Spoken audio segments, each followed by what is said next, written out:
안녕하십니까. 항공우주융합공학과 유민영입니다. 금일 발표할 주제는 언더스탠딩에서 발표하신 카이 류성엽 책임연구원님의 AI 전투기가 미래라고 말하는 무인기에 대한 주제입니다. 사실상 전장 상황 분석과 MSM 무의 분석 모델을 통해 전투 효과를 분석을 담당하시면서 전자전의 영향으로 사용하지 못하는 드론에 대한 이야기와 재밍에 취약한 드론들이 미래 전장의 모습이라고 볼 수 없는 이유에 대해서 설명을 해주셨습니다. 발표 순서는 전략적 환경의 변화와 무인 항공 체계에 대한 설명, 그리고 마지막으로 업무 적용 방향입니다. 먼저 전략적 환경의 변화입니다. 앞서 말씀드린 드론의 취약점이 드러난 전쟁은 우크라이나-러시아 전쟁입니다. 예전 전쟁과는 다른 양상이 보일 것이라 예상과는 달리 대륙의 접근을 막기 위해 구식 장비들을 이용하게 되는 양상을 띠게 됩니다.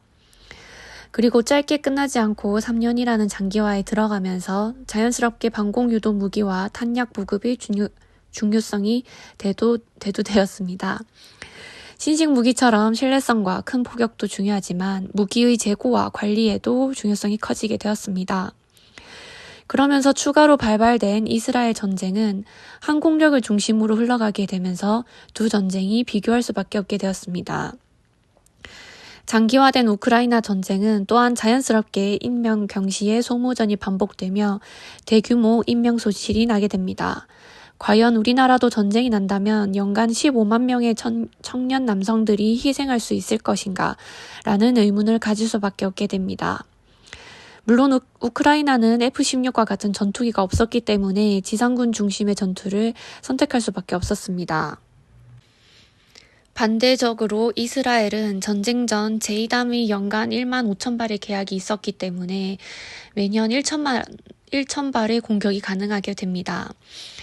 2차 세계대전에서 유명한 명언으로 전투기 조종사는 영화를 찍고 폭격기 조종사는 역사를 만든다는 말이 있습니다. 그만큼 많은 폭탄을 붓느냐에 따라 전쟁이 달라지는 말이라고 합니다. 현대에서 전투기는 곧 폭격기입니다. 레바논 하마스 지휘부 제거 시 유도 폭탄이 80발 정도 사용된 것을 보면 유용하게 적용된 것을 알 수 있습니다. 요망 탄착점이 한계일 때 과연 얼마만큼의 비용을 들여 공격하게 될지는 전략적인 임무 수행에서 효율적인 운용을 하기 위해 필수적으로 고려되어야 할 사항입니다.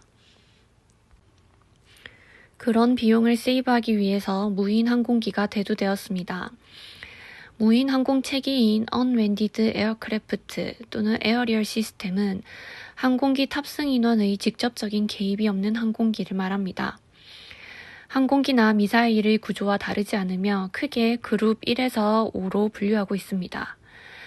그룹 5에 가까워질수록 신식 스텔스 전투기에 가까워지며 그룹 1에 가까울수록 작은 드론이라고 볼 수 있습니다. 세부 기술의 주요 특징으로 분류해서 보면 기체 동체나 추진 계통은 비용 저감 방법은 비슷합니다. 다만 크기가 작아지고 사람의 개입이 작아질수록 오차 범위가 커지는 항법 유도에서 큰 차이를 보이게 됩니다. 또한 통신의 상호 운영성에서 1대1 방식이라면 결국 많은 사람을 필요로 하기 때문에 이 부분에서 AI가 커버를 해야 한다고 말하고 있습니다. 이 부분은 한국이 정책적으로 실기를 놓치면서 살짝 늦었지만 마찬가지로 AI가 커버할 수 있다고 말하고 있습니다. 무인 항공 체계는 시대별로 활용법이 달라졌습니다. 예전엔 표적기나 정찰기 위주로 사용되었지만 테러와의 전쟁을 거치면서 다이나믹 타겟팅, 긴급 표적 처리 절차가 필요하게 되어 생존을 고민해야 하는 것이 되었습니다. 무인기가 재밍의 영향을 받고 방어 장비를 달기 어려우며 속도도 느려지게 되었기 때문입니다. 발표자가 최근 공군 간부의 주요 명언을 가져오셨는데 We are the inside force라는 말이었습니다. 접근 허용 환경이 아웃사이드에서 인사이드로 가면서 고강도 경쟁 환경이 일어나게 되고 그러면서 일회성의 확률이 높아지게 됩니다. AI는 새로운 시대를 가능하게 만들면서 저비용으로 희생이 가능한 환경이 제공 가능하게 되었습니다.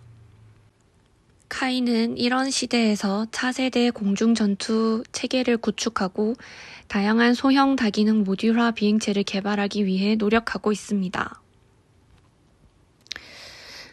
업무 적용 방향입니다. 전략적인 측면에서 한국은 AI를 뒤늦게 따라가고 있다고 생각합니다. 제도적으로 우주항공청도 최근에 만들어졌고, 최근에 카이로 오신 류성엽 책임님의 발표 자료를 보면서도 전쟁 준비적으로도 뒤처져 있지 않나라는 생각이 많이 들었습니다. 물론 해당 영상의 제목처럼 F-35가 필요 없으니 KF-21이 의미가 없다는 것이 아니라 바라보고 준비하고 있는 사람들의 관점이 달라질수록 중요도가 달라지기 때문에 당사에서 준비하고 있는 멈티도 많은 준비가 필요하다고 생각합니다. 앞서 여러 영상에서도 현업의 말씀을 드렸다시피 기운용 중인 항공기의 개조나 성능 개량만 해도 여러 한계점에 부딪히고 있는 현실이라 신규 개발은 더 뒤처져 있다고 생각합니다. 그런 부분들이 동영상에서도 설명하셨듯이 록히드 마틴이 무인기를 못 만드는 것이 아니라 어느 부분은 포기하고 만들어야 할지 체계를 잡아가고 있는 상황인 것 같습니다.